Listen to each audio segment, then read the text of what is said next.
જય શ્રી કૃષ્ણ, જય માતાજી. સ્વાગત છે તમારું અમારા નવા વ્લોગમાં. સવારમાં વહેલી અને આપણે જો વહેલી સવારમાં લીમડો લઈ આવ્યા છીએ અને ધવાડી કરવા મૂકી દીધી છે, કારણ કે હવે જે વરસાદ તો પડી લીધો છે પણ બધું ભીનું વાતાવરણ ગારાવાળું થઈ ગયું છે, જે ફળિયા ઢાળિયા બધું ભીનું, એના લીધે માખું અને મચ્છર બહુ જ આવે. તો આપણે લીમડો તો અહીંયા જ છે અને ધવાડી કરી દીધી છે, એમાં લીમડો નાખી દઈ.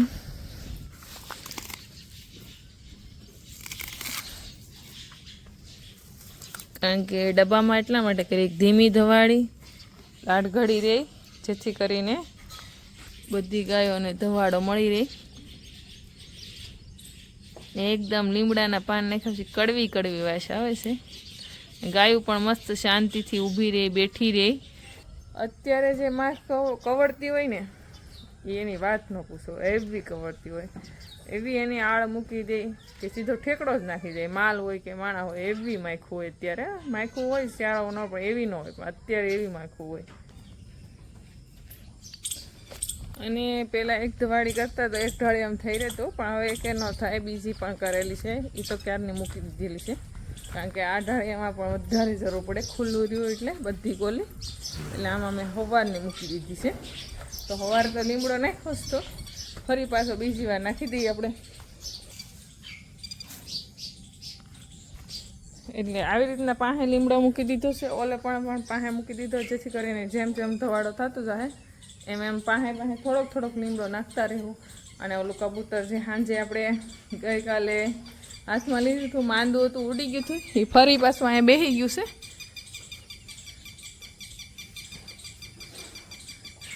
કારણ કે એ થોડુંક અમથું જ ઉડી શકે છે, બાકી ઝાઝુ ઉડી નથી એકતું ને. હેઠે હવા સુધી તો અહીંયા ગુંજળીમાં હતું હેઠે, પણ અત્યારે કૂતરાના બેગથી ઉપર ઉડીને ત્યાં બેસી ગયું છે. ગમે એ બીમાર તો છે જ તે. અને ધવાડી તો મસ્ત થઈ ગઈ છે આપણી બે જગ્યાએ. અને હવે જો વરાપ કાઢી છે, ભગવાન સૂર્યદેવ પણ થોડાક દેખાય છે. અને આવી રીતના લીલ થઈ ગયો છે ફળિયામાં. તો બસ ગઈકાલે ગુરુ પૂનમ છે, આજે જેટલું થાય એટલું કામ સંભાળશું. બાકી 1-2 દિવસમાં અંદર ગૌશાળાનું ફરી સાફ સફાઈનું કામ શરૂ કરશું, કારણ કે વરસાદ હોય ત્યાં સુધી કરતા હોય, અને વરાપ થઈ જાય પછી જે ગૌશાળાની સફાઈ કરી એમાં ઘણો બધો ફરક પડી જાય.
તો અત્યારે વાગી ગયા છે 8 અને આપણે બધી ગાયોનું કામ થઈ ગયું છે. અને હવે નાવા ધોવાનું ઘરકામ બાકી છે, બા વાસણ લે છે. અને આજે પાછું સાઈડમાં બીજું કામ આવી ગયું છે, ડબલ ગુલાબ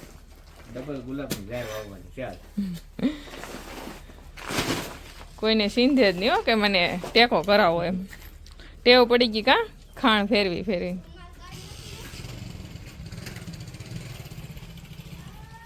ઓય જપસ્વી, આમ જો મારી ગૌશાળામાં મારી બધી બહેનો જુઓ કેમ ઊભી છે, કેમ કૌરાવે છે.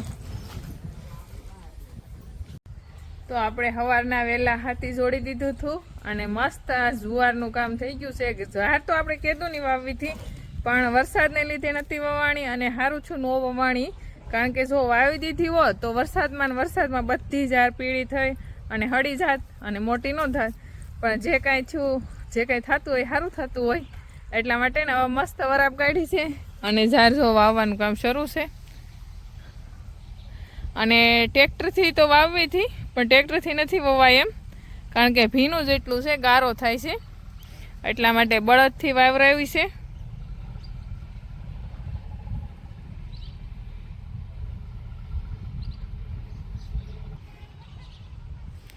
અને આપણી ગાયું જુઓ બધી મસ્ત મસ્ત બેઠી છે.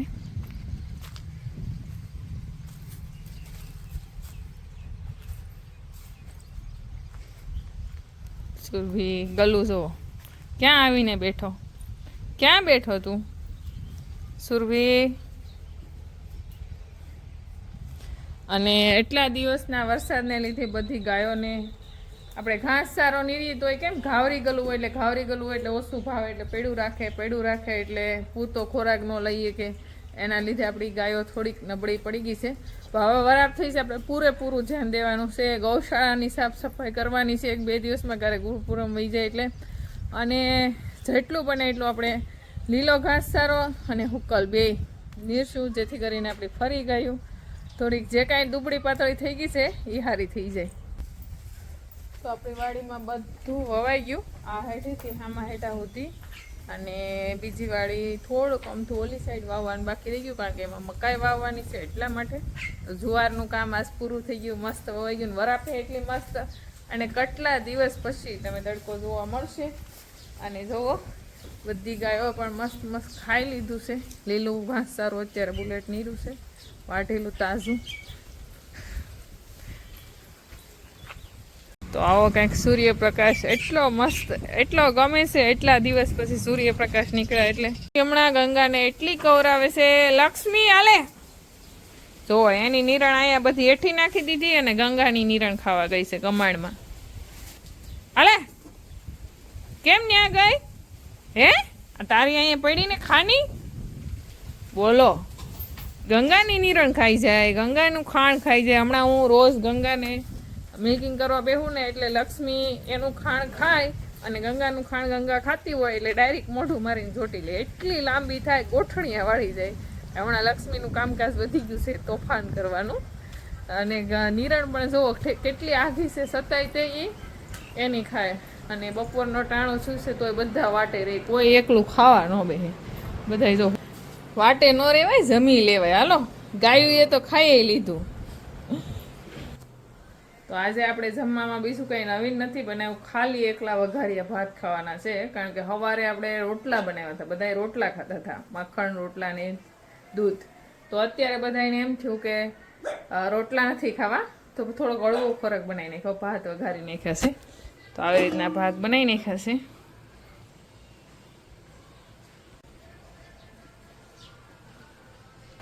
બા બધા જમવા હાલો, ટાઈમ થઈ ગયો છે, બધા જમવા હાથ કરું છું. હવે જમશું અને થોડીક વાર ઘરકામ ફરી પાછું કરશું, ત્યાં ગાયોનો ટાઈમ થઈ જાય આપણો.